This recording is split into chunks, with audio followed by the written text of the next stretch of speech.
사람에게 참 여러 가지 중요한 일들, 중요한 것들이 많이 있는데 그 중에 화목한 것, 서로 사이가 좋은 것, 이게 참 중요한 것 같습니다. 저도 이제 나이가 들어가면서 더 많이 느끼게 되는 것은 가까운 사람들과의 관계가 참 중요하다, 이런 생각을 하게 됩니다. 그런데 참 서로 사이가 좋고 화목하면 좋겠는데 저도 가까운 사람들하고 싸울 때도 있고 관계가 틀어질 때도 있습니다. 그럴 때마다 잘 이렇게 관계를 회복하는 것이 참 중요하다는 걸 알게 되는데 그게 잘 안 되더라고요. 그러면서 제가 좀 찾아봤습니다. 물론 언제나 이렇게 화목하고 좋으면, 서로 관계가 좋으면 좋겠지만 그렇지 않을 때, 만약 사이가 틀어졌을 때 혹은 싸우게 되었을 때 어떻게 하면 될까? 어떻게 하면 이 관계를 회복할 수 있을까 찾아보다가 우리 성도님들하고 함께 나누면 좋겠다 싶습니다. 제일 중요한 게 뭘까? 저는 사과하는 거라고 생각합니다. 어떻게 사과를 잘 하느냐에 따라서 이 관계가 잘 회복되지 않을까 생각이 듭니다. 첫 번째, 같이 한번 따라해 주시겠습니까? 인정하기. 예, 제일 중요한 건 인정하는 겁니다. 뭘 인정해야 되느냐? 내가 무엇을 잘못했는지를 인정하는 겁니다. 그래서 사과할 때 구체적으로 내가 이런 말을 해서 너무 미안하다. 내가 이런 말을 안 했어야 되는데 정말 미안하다 하면서 구체적으로 잘못한 것에 대해서 이야기를 하는 게 중요합니다. 그러고 나서 두 번째, 변명하지 않기. 안 따라해 주시네요. 변명하지 않기. 예, 그 다음에 중요한 게 뭐냐. 내가 이런 것 때문에 내가 이런 말을 해서 내가 이런 행동을 해서 미안해 라고 하고 나서, 그런데 따지고 보면 너도 잘못한 게 있잖아, 이렇게 하면 안 된다는 겁니다. 아니면 그래 내가 이런 이야기를 한 이유는 하면서 변명을 하지 않는다는 겁니다. 내가 미안하면 미안했지, 거기에 대해서 내가 이래서 사실은 이런 거야 라는 이야기는 불필요하다는 겁니다. 예, 세 번째 따라해 주십시오. 행동하기. 자, 그렇게 이제 사과했다면, 변명하지 않았다면 이제 행동해야 됩니다. 내가 잘못했던 말, 잘못한 행동을 이제 되돌려서 완전히 행동을 옮겨야 됩니다. 그리고 이야기하는 거죠. 내가 이제 마지막 네 번째죠. 따라하겠습니다. 다짐하기. 이제 그렇게 행동들을 바꿨다면 다짐을 해야 됩니다. 뭐라고 다짐을 하느냐? 다시는 그렇게 하지 않을게. 이제 내가 너를 그렇게 상처 입힌 말을, 그렇게 마음을 아프게 했던 행동을 하지 않을게 라고 다짐을 하는 것까지가 사과라는 겁니다. 첫 번째 뭐였죠? 인정하기. 두 번째는 변명하지 않기. 세 번째는 행동하기. 네 번째는 다짐하기, 약속하는 것. 이렇게 할 때 사과가 제대로 이루어진 겁니다.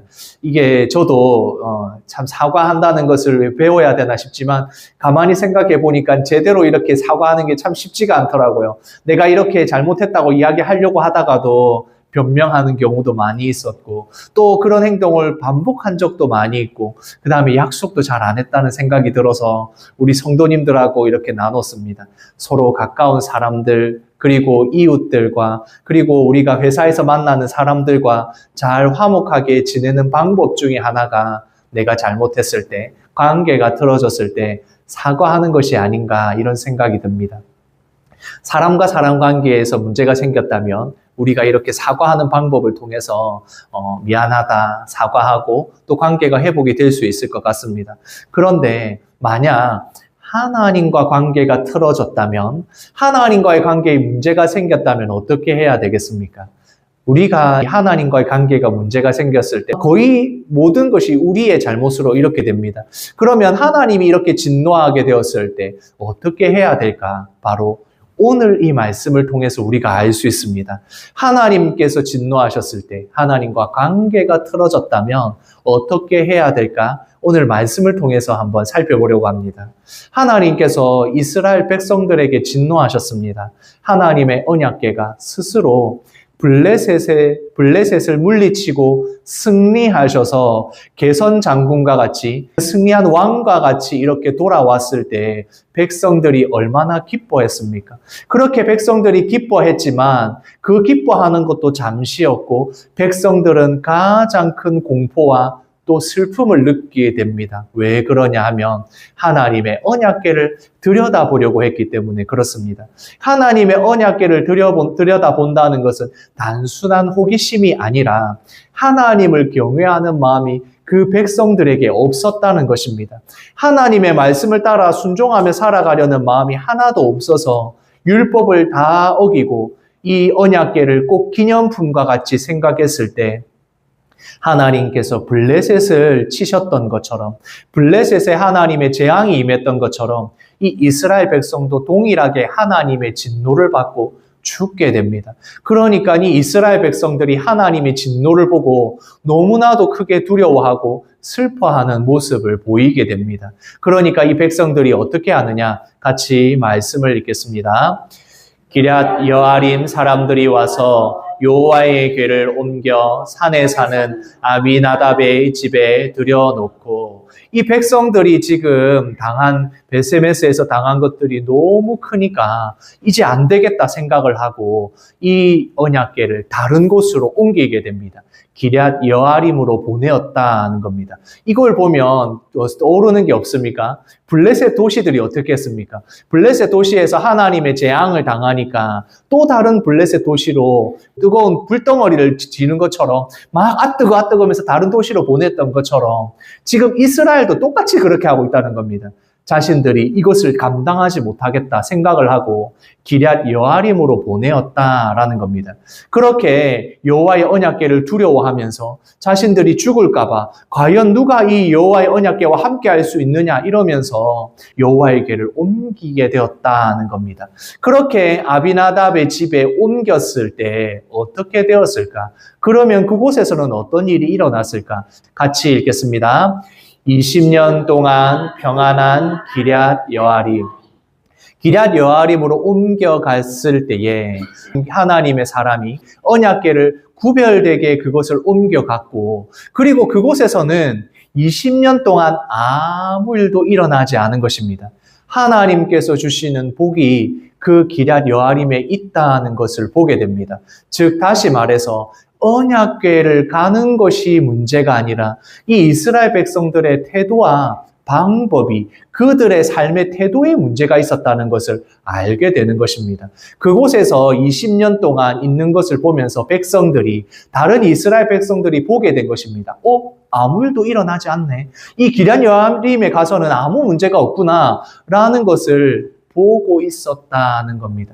하나님의 언약궤는, 하나님의 성소 안에 있어야 하는 이 언약궤는 이스라엘 백성들 한가운데 지역적으로도 정중앙에 위치해서 모든 이스라엘 백성들이 하나님이 임재하시고 역사하시는 것을 은혜를 입어야 합니다. 그런데 그들이 두려워해서 한쪽 구석에 이 언약궤를 두었는데 그곳에서는 20년 동안이나 아무 문제가 없었다. 그러나 20년 동안이나 이 백성들이 언약궤가 무서워서 혹시나 하나님의 언약궤에 뒤일까봐, 뜨거운 이 하나님의 언약궤에 재앙을 입을까봐 그들이 꼼짝하지 못했다는 것입니다.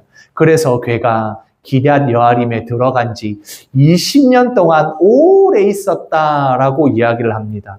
그 기간이 지나면서 백성들도 마음이 점점 더 어떤 마음으로 변했겠습니까? 아무 문제가 없구나. 하나님의 언약궤가 문제가 아니었구나. 라는 것을 알게 되는 것입니다. 그러니까 이제 이스라엘 온 족속이 여호와를 어떻게 했다고요? 사모했다. 하나님의 언약궤가 우리한테 다시 왔으면 좋겠다. 라고 생각을 하고 있었다는 겁니다. 그러나 동시에 왜 20년 동안이나 이 언약궤를 못 옮겨왔겠습니까? 이 언약궤가 옮겨오다가 또 우리가 재앙을 당하면 어떡할까 하는 두려움이 있었다는 것입니다. 여호와 하나님을 사모하는 마음은 있지만 여호와의 언약궤가 오다가 혹시나 또 이런 일을 당하면 어떨까 하는 이 두 마음이 이스라엘 가운데 있었다는 겁니다. 그렇게 시간이 얼마나 흘렸다고요? 20년이나 그렇게 하고 있었다는 겁니다. 하나님이 함께 하시면 좋겠는데, 하나님이 우리와 함께 하시면 좋겠는데, 그러다가 내가 벌 받으면 어떡하지 하는 마음이 동시에 있었다는 겁니다. 얼마 동안요? 20년 동안이나. 그렇게 세월이 지나고 이제 백성들이 점점 하나님의 언약궤 우리와 함께 해야 되는데, 하나님의 복을 받아야 하는데 라고 생각을 했을 때 드디어 이 일을 해결할 수 있는 사람이 나타나게 됩니다. 같이 말씀을 읽겠습니다. 사무엘이 이스라엘 온 족속에게 말하여 이르되, 그때 바로 이 이스라엘을 다스리고 있는 하나님의 말씀을 전해줄 수 있는 사무엘이 등장합니다. 이스라엘 백성들이 하나님의 언약궤, 하나님과 함께하는 것을 사모하고 있을 때, 사모하고 있지만 두려워서 함께하지 못할 때, 이것을 위해서 사무엘이 이 문제를 해결하기 위해서 나타납니다. 하나님의 말씀을 전할 수 있고 하나님의 뜻을 알려줄 수 있는 바로 사무엘이 중재자의 역할을 하고 있는 것입니다. 이 중재자의 역할을 감당하면서 백성들과 하나님이 다시 함께할 수 있는, 다시 회복할 수 있는 사무엘이 등장한 것입니다. 우리가 관계가 틀어졌을 때, 싸웠을 때 그 가운데서 누가 중재해 줄 수 있는 사람이 있으면 얼마나 좋습니까? 그러면 못 이긴 척하고 빨리 화해해라 이렇게 하면 어떻게 됩니까? 못 이긴 척하고 와가지고 다시 이렇게 화해를 할 수 있지 않습니까? 마찬가지로 바로 중재자의 역할을 할 수 있는 사무엘이 하나님의 뜻을 알려줄 뿐만 아니라 백성들이 어떻게 하면 이 하나님의 진노에서 벗어나서 회복될 수 있는지를 알려주게 된 것입니다. 제일 첫 번째로 이 사무엘이 한 것은 이것입니다. 위에 있는 글 같이 읽겠습니다. 제거하라. 무엇을 제거하는 것일까요? 말씀을 읽겠습니다. 너희가 전심으로 여호와께 돌아오려거든 이방 신들과 아스다롯을 너희 중에서 제거하고. 이 말이 무슨 말입니까? 이스라엘 백성들이 여호와의 언약궤를 사모하고 있지만 그 사모하는 20년 동안 여전히 그들은 우상을 섬기고 있었다는 말입니다.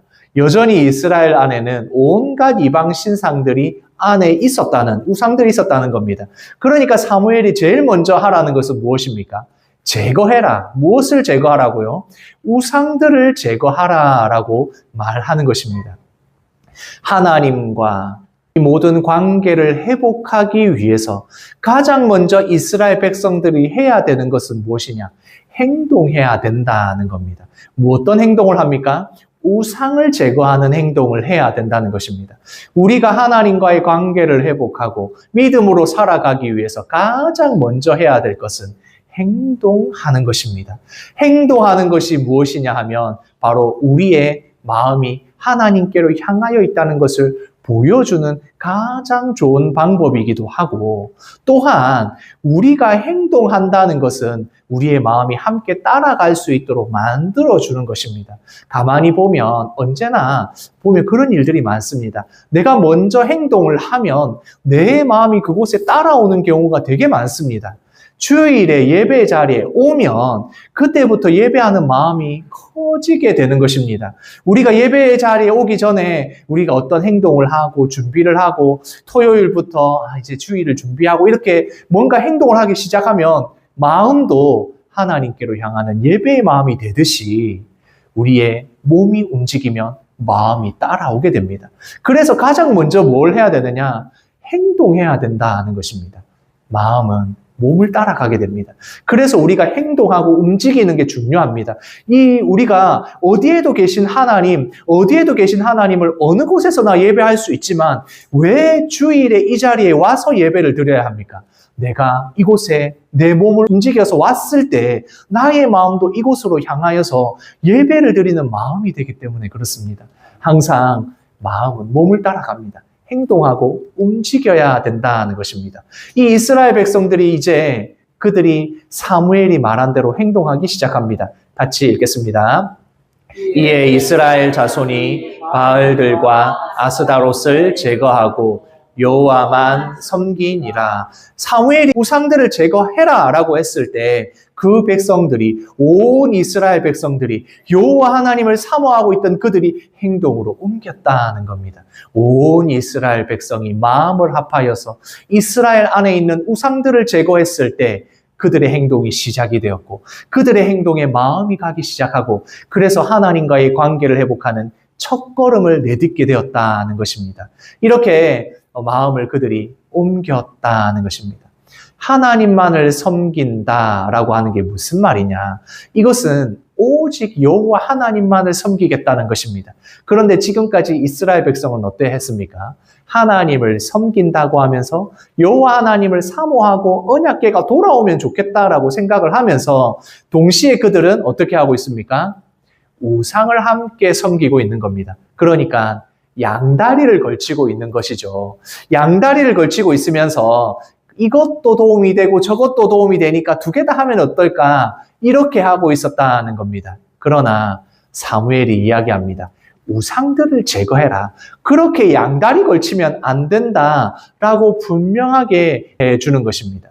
우리가 오직 하나님만을 섬긴다라고 하는 것은 양다리를 걸치지 않는 것이고, 양다리를 걸치지 않는다는 것은 하나님만을 온전하게 예배한다는 말입니다. 하나님만을 온전하게 예배하는 이 섬기는 것이 어떻게 중요하느냐? 예배를 드리는 오늘 우리가 이 시간 주일에 예배를 드리지 않습니까? 일주일의 하루를 온전히 쉬면서 하나님 앞에 예배하는 것을 한번 생각해 보십시오. 이날에 내가 일을 하거나 아니면 여러 가지 일을 통해서 살아갈 수 있는 또 필요한 것들을 채워 넣을 수 있는 날인데, 그렇게 하지 않고 이날 하나님 앞에 쉬면서 예배를 드리고 그 나머지 모든 것을 내가 쉬는 것 때문에 먹고 사는 문제가 힘들어지지 않을 것이라는 믿음을 가지고 나오면 하나님께서 온전히 우리 예배를 받아주시는 겁니다. 그러니까 온전히 하나님 앞에 예배 드리는 것만으로도 우리가 세상과 양다리를 걸치지 않는 것이 되는 겁니다. 그래서 하나님만을 섬긴다는 것은 우리의 살아가는 모든 삶에 이 모든 것을 하나님이 책임져 주신다는 것을 믿고 오늘 하루를 쉬는 겁니다. 오늘 하루를 쉬면서 하나님께 예배를 하면 그 나머지 모든 날을 통하여서 하나님께서 먹고 사는 문제를 해결해 주실 것을 믿고 의지하는 겁니다.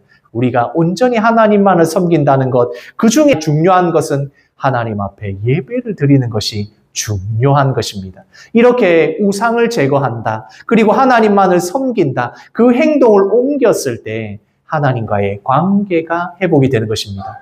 두 번째 사무엘이 이 이스라엘 백성을 통해서 하는 것이 있습니다. 같이 위에 글자 읽겠습니다. 준비하라. 무엇을 준비할까요? 말씀을 읽겠습니다. 온 이스라엘은 미스바로 모이라. 내가 너희를 위하여 여호와께 기도하리라 하매. 이제 행동으로 우상을 다 제거하고 오직 하나님만을 섬기는 행동을 그들이 했다면 사무엘이 온 이스라엘 백성들을 미스바에 모읍니다. 그리고 먼저 사무엘이 기도하기 시작합니다. 하나님 앞에 중보하며 기도하고 있습니다. 우리가 무엇을 준비해야 할까? 바로 하나님 앞에 온전히 나아가는 동시에 기도하는 것이 중요하다는 것입니다. 말씀을 읽겠습니다. 그들이 미스바에 모여 물을 길어 여호와 앞에 붓고 그날 종일 금식하고 거기에서 이르되 우리가 여호와께 범죄하였나이다. 그들이 미스바에 모여서 사무엘이 기도하고 또한 백성들이 모여서 제단에 물을 길어 붓기 시작합니다. 이 물을 붓는다라는 것은 우리의 죄를 이 물로 씻어진다, 씻어주십시오라고 하는 회개의 의미도 있을 것이고, 또한 그 중동에서 얼마나 건조하고 물이 귀하겠습니까? 그 귀한 물을 부어드린다라는 것은 우리의 생명의 근원인 이 물을 부어드림으로써 나의 모든 것이 하나님의 것입니다 라는 것을 인정하는 것도 되는 것입니다. 그렇게 백성들이 물을 길어 부어드린다는 것은 그들이 모든 것을 하나님께 맡기고 회개한다, 회개의 기도를 한다라는 것입니다. 또한 그들이 금식하면서, 그리고 그렇게 기도한다는 것은 나의 생명을 내어놓고 기도한다는 것이니까 그렇게 금식하면서 그들이 회개하고 있었다는 겁니다. 백성들이 무엇을 준비하고 있습니까? 행동으로 준비했다면 이제 마음으로 준비하고 있습니다. 모든 것을 회개하고 하나님 앞에 맡기고 하나님께서 이 모든 것을 회복해 주시기를 그 백성들이 구했다는 겁니다. 우리에게 무엇이 중요하겠습니까? 하나님과의 관계에서, 우리의 신앙에서 가장 중요한 것이 바로 이것입니다. 하나님 앞에 예배하는 것, 또한 그 예배를 드리는 것 가운데서 기도하는 것, 하나님과 관계를 회복하는 이 가장 중요한 부분이 이것입니다. 하나님과의 문제를 해결하기 위해서 하나님 앞에 나아가기 위해 가장 중요한 것, 회개하는 것입니다. 하나님 앞에 나의 모든 문제를 내어놓고 내가 하나님 앞에 전적으로 내어놓고 회개하며 기도할 때 하나님께서 우리의 기도를 들어주시고 더 친밀하게 다가오시는 하나님을 우리가 경험하게 되는 것입니다. 그런데 이렇게 우리의 신앙이 회복되고 예배를 통해서 기도하고 회개하면서 하나님께로 돌아오려고 했을 때 아마 많은 성도님들이 경험한 적이 있는 그 일이 일어날 수가 있습니다. 무엇이냐? 바로 돌뿌리에 걸려 넘어지는 것입니다. 내가 신앙으로 살아가려고 모든 준비를 마치고 기도하고 회개하면서 하나님과 관계가 회복된 듯 보였는데 그럴 때에 갑자기 닥쳐오는 문제들이 있습니다. 근심하게 되는 어려움을 겪어서 하나님을 찾지 못하는 일들이 생기게 되는 그런 일들이 일어납니다. 바로 이스라엘 백성들도 동일한 일이 일어나게 됩니다. 바로 그렇게 회개하고 기도하고 백성들이 모였다는 소문이 블레셋에 소문이 난 것입니다. 그러니까 이제 블레셋 사람들이 그래 이때다라고 하면서 이스라엘에 쳐들어오게 되는 겁니다. 이스라엘을 공격해 들어오는 것입니다. 백성들이 하나님과의 관계가 회복되기 위한 가장 중요한 순간에 바로 이 일을 방해하는 자들이 나타났다는 겁니다. 그러면 이제 믿음으로 회개하고 돌아왔으니까 백성들이 담대해야 되는데 여전히 백성들이 그렇지 못합니다. 이스라엘 백성들이 지금 공격해 들어오는 블레셋의 소문을 듣고는 너무나도 두려워했다. 블레셋 백성들이 온다는 소문을 듣고 두려워하게 됩니다. 그렇게 두려워하면서 이 사무엘 앞에 백성들이 간구하게 됩니다. 같이 말씀을 읽겠습니다. 당신은 우리를 위하여 우리 하나님 여호와께 쉬지 말고 부르짖어 우리를 블레셋 사람들의 손에서 구원하시게 하소서. 백성들이 너무 다급합니다. 지금 블레셋이 쳐들어오면 이미 몇 번이나 진 경험이 있기 때문에 자신들이 이길 수 없다는 걸 너무나도 잘 알고 있습니다. 그리고 전쟁의 준비를 하러 온 것도 아니지 않습니까? 이 미스바에 모인 사람들은 하나님 앞에 회개하고 기도하고 제사 드리려고 온 겁니다. 그런데 블레셋이 쳐들어온다는 이야기를 들으니까 사무엘 앞에 이렇게 간구합니다. 당신은 우리를 위하여 여호와 하나님 앞에 쉬지 말고 부르짖어 기도해 주십시오 라고 이야기합니다. 여기서 쉬지 말고 기도해 달라는 말이 무슨 말입니까?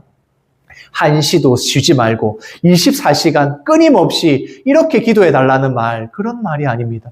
여기서 이 쉬지 말라는 말은 쉬치지 않고 그리고 마음에 근심하지 않고 이것에 대해서 실망하지 않고 기도한다는 것을 쉬지 말고라는 말입니다. 그러니까 하나님께서 들어주실 때까지 끈질기게 기도해 주십시오 라고 지금 간구하고 있는 것입니다. 이렇게 이스라엘 백성들이 사무엘에게 기도해 달라고, 이 문제를 해결할 수 없으니까 두렵고 근심하고 있으니까 여전히 하나님과 관계를 회복하고 있는 중에 일어난 일이니까 백성들은 두려워할 수밖에 없는 것입니다. 그렇게 사무엘이 이스라엘의 간구를 듣고 백성들을 위하여 기도하고 준비합니다. 같이 읽겠습니다. 사무엘이 전 먹는 어린 양 하나를 가져다가 온전한 번제를 여호와께 드리고 이스라엘을 위하여 여호와께 부르짖으매, 백성들의 간구를 듣고 사무엘이 전 먹는 어린 양 하나를 제사를 드립니다. 희생 제사가 있는 하나님 앞에 온전한 제사를 드리고 이스라엘 백성들을 위하여 부르짖습니다. 희생 제사를 드리는 것이 온전히 하나님 앞에 드리는 제사이기도 하지만 그 젖 먹는 어린 양을 드린다는 그것을 보면 그 백성들이 자신들은 아무런 힘도 없는 젖 먹는 어린 양과 같은 그들인데 그들을 하나님 앞에 온전하게 드릴 때 하나님께서 우리의 이 문제를 해결해 달라는 그런 기도도 되는 것입니다. 그렇게 여호와 하나님 앞에 부르짖었을 때, 하나님 앞에 간구했을 때 어떤 일이 일어났겠습니까? 그때 말씀에서는 이렇게 이야기합니다. 같이 읽겠습니다. 여호와께서 응답하셨더라. 백성들이 하나님 앞에 행동으로 그들의 우상을 제거하고 하나님 앞에 마음을 다하여 예배하려 나왔을 때, 그들이 기도하고 회개하면서 하나님 앞에 제사를 드렸을 때, 그리고 사무엘이 중재자로서 하나님 앞에 온전하게 중재의 기도를 드렸을 때 여호와 하나님께서 응답하셨다라고 되어 있습니다. 여호와 하나님이 응답하시고 나면 이제 모든 문제들, 블레셋이 쳐들어오는 문제, 그리고 그 모든 문제는 아무런 문제가 되지 않습니다. 여호와 하나님이 이 문제를 해결해 주시기 때문에 그렇습니다. 그 문제의 해결이 어떻게 일어났을까요? 같이 말씀을 읽겠습니다. 그날에 여호와께서 블레셋 사람에게 큰 우레를 발하여 어지럽게 하시니 그들이 이스라엘 앞에 패한지라. 여호와 하나님이 응답하셨을 때에 이 블레셋은 꼼짝도 못하고 두려워하며 다 도망을 하게 됩니다. 그 우레소리를 듣고 하나님이 진노하셨다는 것을 깨닫고 그들이 도망을 가게 됩니다. 왜 그렇습니까? 이미 블레셋은 경험하지 않았습니까? 하나님의 언약궤가 그들 가운데 있었을 때 어떤 일이 일어난 것을 경험했으니까 그 가까운 그 비슷한 일만 일어나도 블레셋 군대가 너무 놀라서 도망가게 되는 것입니다. 큰 우레소리를 듣고 이거 하나님이 진노하셨구나. 그것을 깨닫고 다 도망을 갔다는 겁니다. 이스라엘 백성들이 싸워서 이스라엘 백성들이 어떻게 해서가 아니라 여호와 하나님이 응답하시니까 그냥 블레셋의 군대는 물러갈 수밖에 없었다. 너무나도 하나님을 무서워하고 도망가게 되었다. 바로 그것이 하나님께서 응답하신 결과고 하나님과 관계가 회복된 이스라엘 백성들에게 일어나는 일이었다는 것입니다. 그렇게 전쟁에서 승리한 백성들이 하는 일이 있습니다. 같이 읽겠습니다. 고백하라. 말씀을 같이 읽겠습니다. 사무엘이 돌을 취하여 미스바와 센 사이에 세워 이르되 여호와께서 여기까지 우리를 도우셨다. 하나님께서 응답하셨고 하나님과의 관계가 회복되었을 때 사무엘을 통하여 이스라엘 백성들이 고백합니다. 여호와 하나님께서 우리를 여기까지 도우셨다. 그 고백을 그 찬양을 하게 되는 것입니다. 그래서 사무엘이 돌을 취하여서 미스바와 센 사이에 그 돌을 세우고 여호와 하나님이 우리를 도우셨다는 것을 감사하며 찬양하는 그 일이 일어나는 것입니다. 그래서 그곳에 이름을 에벤에셀이라고 그렇게 이름을 지은 것입니다. 에벤에셀의 뜻이 무엇입니까? 같이 읽겠습니다. 하나님이 여기까지 도우셨다. 하나님께서 바로 이곳까지 도우셨다. 하나님이 바로 여기에서 도우셨다는 것을 이 백성들이 고백하게 되는 것입니다. 그곳은 원래 이스라엘 백성들이 블레셋에 패배한 곳입니다. 언약궤를 가져와서 도구처럼 사용하고 그들이 승리하려고 하였지만 패배했던 바로 그곳에서 하나님과의 관계가 회복이 되고 하나님 앞에 회개하고 돌아와 그들이 하나님 앞에 모든 것을 내어놓았을 때에 하나님께서 여기까지 도우셨다는 그것을 인정하게 되는 것입니다. 그것을 경험한 자들이 에벤에셀의 하나님을 찬양하게 되는 것입니다. 우리가 하나님과의 관계가 회복이 되고 하나님께서 하신 그 일들을 깨닫게 된 성도들은 찬양하게 되고 고백하게 되고 감사하게 되는 것입니다. 오늘 우리의 이 예배 시간에 가장 중요한 것이 이것 아니겠습니까?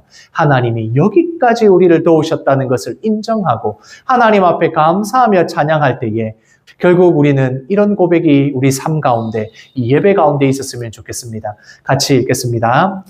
하나님이 지금까지 함께 하셨습니다. 하나님께서 지금까지 우리와 함께 하셨고 하나님이 우리를 지금까지 도우셨다는 그 고백을, 그 감사를 이 한 주간의 삶 가운데 올려드리는 우리 영대교회 성도님들 되시기를 소원합니다. 아멘.